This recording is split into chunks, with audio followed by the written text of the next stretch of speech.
Nesse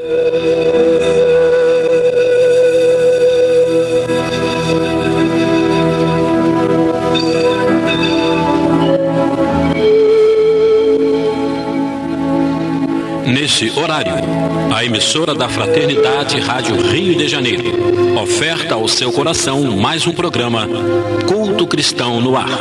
Participe conosco.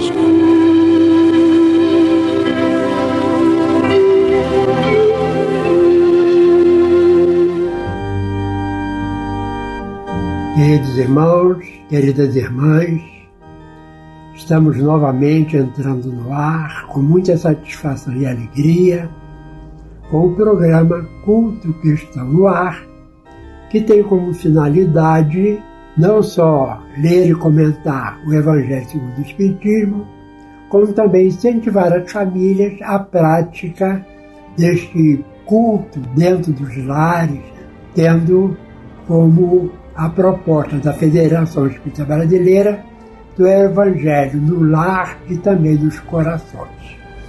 Então, participando do programa de hoje, esse que vos fala, Lidiane Barreto, e o casal João Carlos e Jane Chantre. Vamos ler o livro Correio Fraterno, Psicografias de Francisco Cândido Xavier, de autores diversos, a mensagem de Emmanuel, oração fraternal.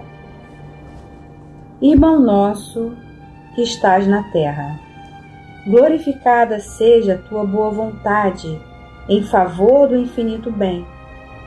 Trabalha incessantemente pelo reino divino com a tua cooperação espontânea. Seja atendida a tua aspiração elevada com esquecimento de todos os caprichos inferiores, tanto no lar da carne quanto no templo do universo. O pão nosso de cada dia, que vem do celeste celeiro, usa com respeito e divide santamente. Desculpa nossas faltas para contigo, assim como o Eterno Pai tem perdoado nossas dívidas em comum.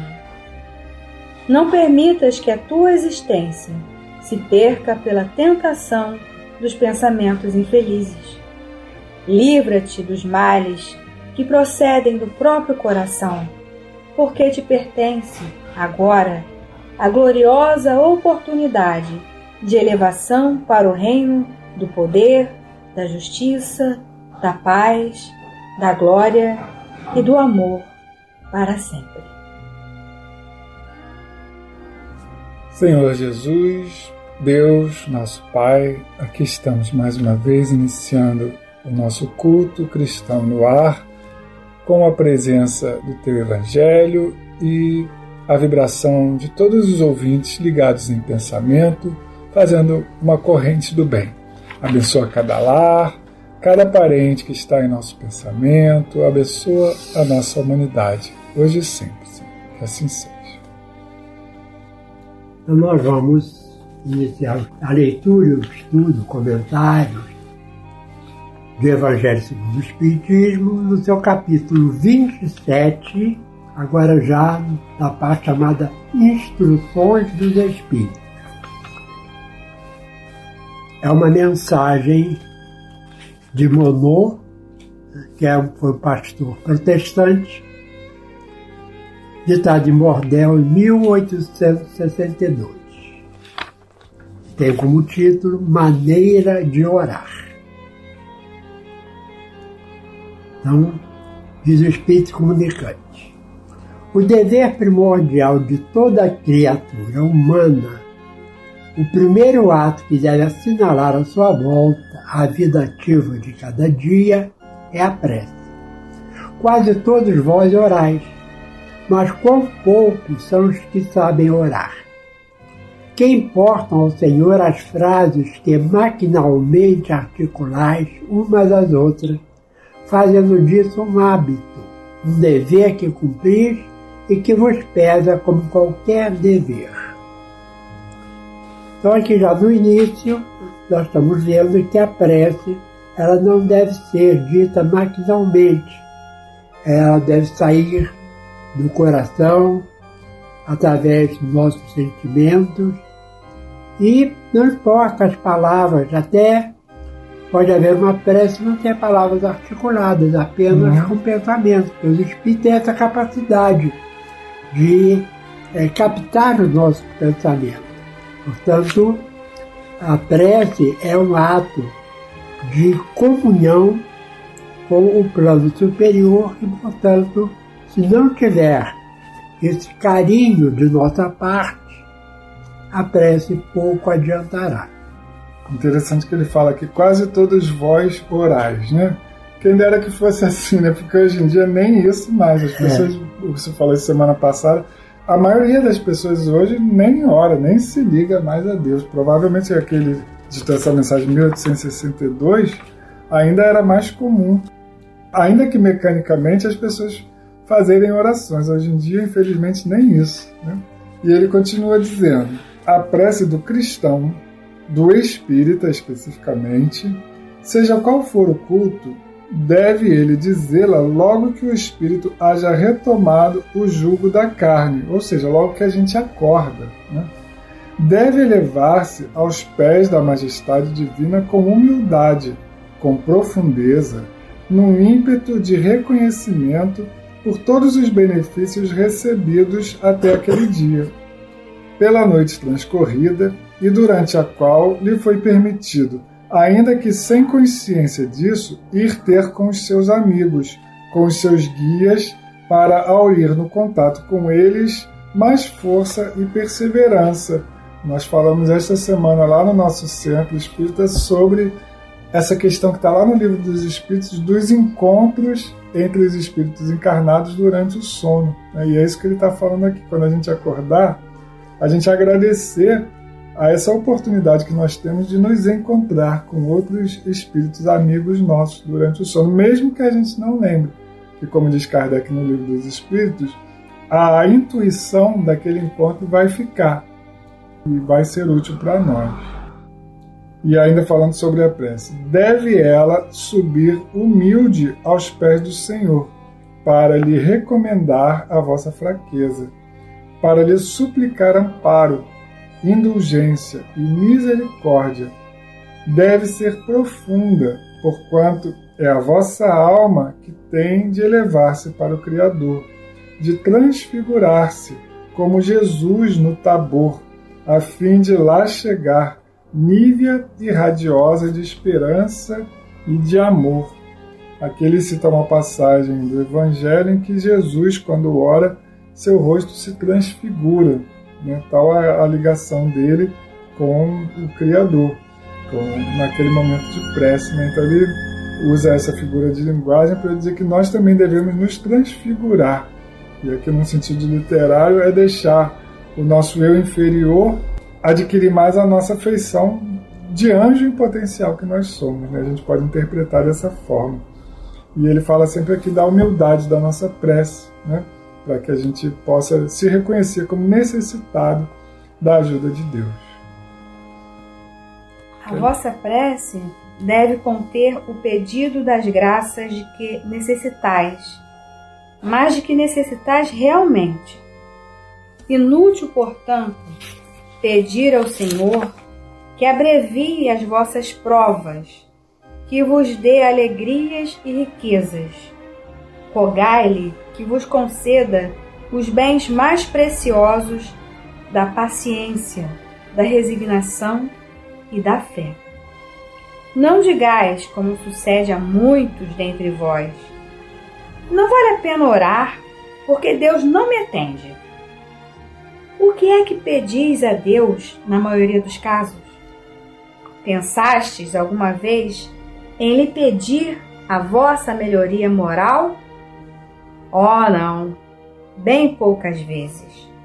O que preferentemente vos lembrais de pedir é o bom êxito para os vossos empreendimentos terrenos, e tendes exclamado com frequência: Deus não se ocupa conosco. Se se ocupasse, não haveria tantas injustiças. Insensatos, ingratos, se descesses ao fundo da vossa consciência, quase sempre encontrarias em vós mesmos o ponto de partida dos males de que vos queixais. Pedi, pois, antes de tudo, o vosso aprimoramento, e vereis que torrente de graças e de consolações se derramará sobre vós. Realmente, nós estamos mais voltados, né, para pedir as coisas da nossa necessidade imediata, né? Mas esquecemos que, como todos nós esquecemos, né, do nosso passado, em outras encarnações, e muitas das vezes o que nós estamos passando por aqui, muitas das vezes são consequências, né, de lições que nós devemos aurir nessa encarnação. E a gente esquece que precisa ter a resignação para poder passar por essas provas, né? E não ficar só preso num peditório incessante, esquecido da misericórdia de Deus, né? Que achando que Deus é injusto porque não atende os seus pedidos. Nem tudo aquilo que nós pedimos, embora Jesus tenha dito, peças e recebereis, né? Bata e a porta se abrirá, mas há situações em que o Espírito precisa de fato passar. E nós precisamos desenvolver em nós a resignação também.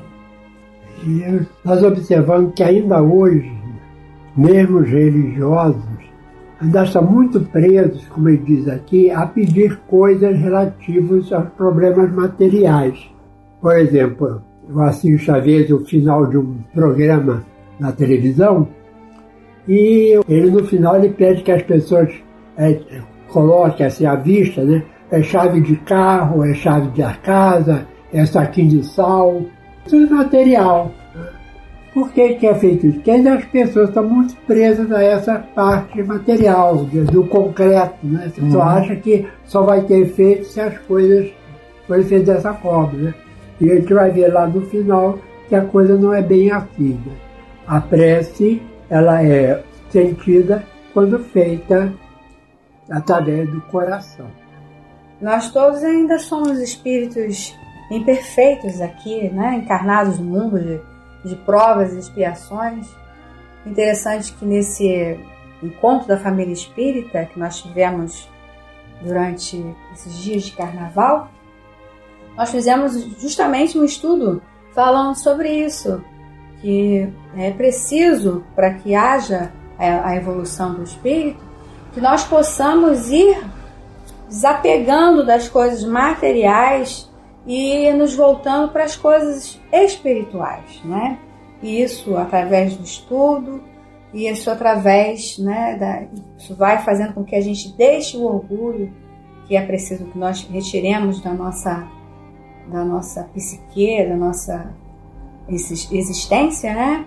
Mas nós ainda estamos muito ligados às questões materiais e vamos trabalhando isso em nós, né? Para que possamos não somente fazer os pedidos materiais, porque embora estejamos vivenciando essa existência nesse mundo de provas e expiações, é como Jesus disse, dai a César o que é de César e a Deus o que é de Deus. Precisamos desenvolver a parte espiritual, mas ainda estamos encarnados num mundo material.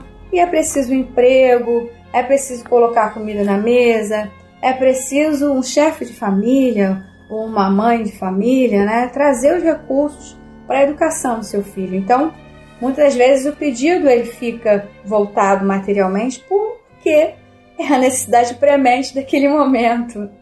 O próprio Jesus, no Pai Nosso, fala: o pão nosso de cada dia dai hoje, né? Então, a gente não está errado de pedir o nosso sustento, né? Porque a gente deve ter o equilíbrio de buscar suprir as nossas necessidades materiais, que nós estamos encarnados, como você falou, mas principalmente a parte moral, né? É interessante que até aqui, né, o Espírito Gounod, ele falou da maneira com qual nós não devemos orar, né? Cometer alguns equívocos. Agora, nesse parágrafo, ele vai falar como orar, porque o título que Kardec deu foi Maneira de Orar. Como a gente deve orar? Aí diz aqui a mensagem: deveis orar incessantemente, sem que para isso se faça mister, vos recolhais ao vosso oratório. Não precisa um local especial. Ou vos lanceis de joelho nas praças públicas. A prece do dia é o cumprimento dos vossos deveres, sem exceção de nenhum, qualquer que seja a natureza deles. Não é ato de amor a Deus assistir os vossos irmãos numa necessidade moral ou física? Não é o ato de reconhecimento, o elevardes a Ele o vosso pensamento, quando uma felicidade vos advém, quando evitais um acidente, quando mesmo uma simples contrariedade apenas vos roça a alma, desde que vos não esqueçais de exclamar: seja bendito, meu Pai. Então aqui já vai mostrando, né, que a prece, ela deve ser feita sempre naqueles momentos que a gente acha necessidade de uma conversa com Deus. E eu sempre lembro que quando Jesus chamou Deus de Pai, Pai é o cuidador. Pai é aquele que ouve, que conversa com o filho, que escuta as reclamações do filho.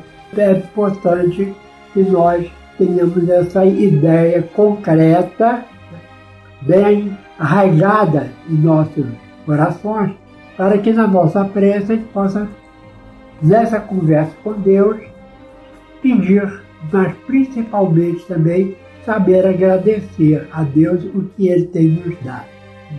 E termina dizendo: não é ato de contrição vos humilhar diante do supremo juiz, quando sentis que faliste, ainda que somente por um pensamento fugaz, para lhe dizer-lhes: perdoai-me, meu Deus, pois pequei, por orgulho, por egoísmo, por falta de caridade.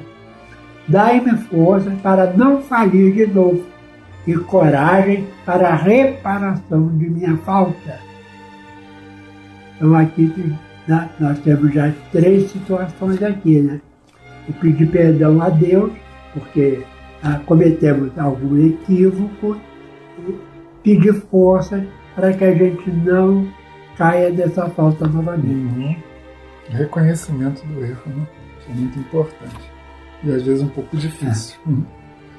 E termina o último parágrafo desse item, dessa mensagem de Monod, dizendo: isso independe das preces regulares da manhã, da noite e dos dias consagrados. Ou seja, a prece pode ser uma constante na nossa vida, em qualquer momento do nosso dia, onde estivermos. Como vedes, a prece pode ser de todos os instantes, sem nenhuma interrupção acarretar aos vossos trabalhos. Então a gente pode estar com as mãos ocupadas no trabalho e a mente orando ao mesmo tempo. Dita assim, ela, ao contrário, os santifica. Tende como certo que um só desses pensamentos, se partir do coração, é mais ouvido pelo vosso Pai Celestial do que as longas orações ditas por hábito, muitas vezes sem causa determinante, e as quais apenas maquinalmente vos chama a hora convencional. Então, a gente não deve condenar as preces maquinais decoradas, as preces feitas por tradição, a Ave Maria nas 6 horas da tarde, né? Todas essas preces são válidas, mas que a gente ponha junto com as palavras o coração, né? O nosso sentimento de realmente nos elevar a Deus, de agradecer, de pedir perdão, de orar por nós e pelo nosso próximo. E como eu já comentei, é importante que a gente aprenda também a agradecer, porque a gente pede muito e agradece pouco. Então é preciso que a gente aprenda a agradecer, mesmo que aparentemente a resposta não tenha chegado. Porque nenhum pedido a Deus fica sem resposta. Só que às vezes nós não conseguimos entender a resposta de pronto, mas ela com certeza será atendida. Então, como as boas maneiras, ensina que quando alguém faz um benefício para a gente agradeça, também essa mesma postura a criatura deve ter com o Criador. Agradecer sempre, tá? E agradecer aquelas coisas que às vezes a gente nem dá a importância devida, por exemplo, o ar que a gente respira, a água que a gente utiliza, né? O lar que nós temos, por mais simples que seja, a família. Então vamos aprender a agradecer também. Há algumas semanas a gente tem lido, né, uma mensagem no livro O Evangelho em Poesia segundo o Espiritismo, do nosso irmão lá no Sergipe. O nome dele é Edson Magalhães Bastos Júnior. E hoje nós vamos ler as 4 últimas estrofes dessa poesia, cuja temática é a oração, né? É o capítulo 27, Pedi e obtereis. A poesia chama-se A 27ª Estação. Imutável é o sopro que reflete, sendo uno, plasmou todo o diverso. Como prece, sustenta o multiverso, mas sua obra não é marionete.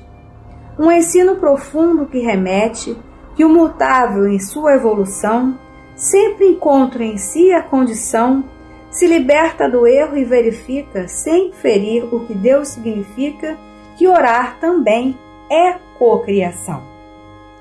Se pensarmos no ser aprisionado no seu mundo mental e coração, para que a prece lhe altere a posição, é preciso abrir um cadeado. Sua chave, Jesus já tem falado.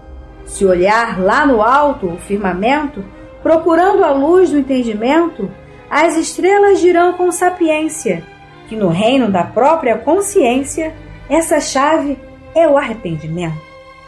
Toda prece diária é a armadura que completa a nossa incompletude, reforçando os traços de virtude para aplacar sofrimento e amargura, mas Jesus nos demonstra com lisura que tem jeito melhor de entoá-la, nos ensina que, para além da fala, ela é o cumprimento do dever, da missão que se vem aqui fazer, de servir ao irmão que a vida escala. E por fim, Agostinho esclarece, já chegando ao final dessa estação, que o calor excessivo da paixão se serena no orvalho da prece. Da mãe fé essa filha resplandece, na missão de levar o ser a Deus. Vendo o celestial nos passos seus, cada um se recolhe do mundano e se entrega ao mistério do oceano na divina presença sem adeus. E assim, Jesus, divino e amável Mestre, estamos encerrando o programa de hoje com a alegria com que iniciamos e pedimos que as tuas bênçãos possam vencer, envolver todos os corações sintonizados com a Rádio Rio de Janeiro nesse instante, ou aqueles, Senhor, que escutem em outros horários.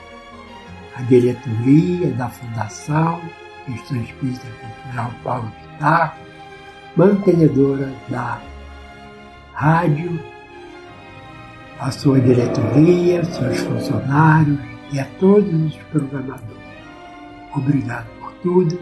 Abençoe o nosso país, envolvendo a toda a humanidade, hoje e